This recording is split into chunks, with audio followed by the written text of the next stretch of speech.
From high-carb version, twist natin into low-carb version. No-bake, cheesy, ube pie. Mag-toast tayo ng almond flour, 2 tablespoon butter, pero hindi ko siya nakuhanan ng video. Pag okay na, i-transfer natin sa ating pan. Dito gumamit ako ng removable bottom pan. Ating i-press at ilagay natin sa ref para mag-set. Sa pan, maglagay ng water at grindahan and flavored gelatin. Huwag po munang sindihan.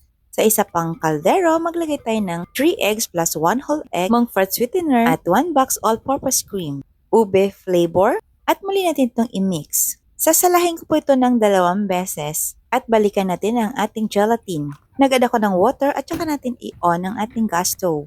Pag natunaw na ang gelatin at mainit na, maglagay tayo ng cream cheese. Kunin natin ang isa nating mixture at paghaluin natin. Pero gumamit ulit ako ng strainer kasi bubuo pa yung aking cream cheese para po maging smooth. Nag-add ako ng ube flavor. Ilabas sa ref ang ating base. Salahin para sa smooth texture. Itaktak at takpan. Ibalik natin ulit ito overnight sa ating ref. Kinabukasan, lagyan natin ito ng cheddar cheese ng grindahan. Tapos atin na i-unmold.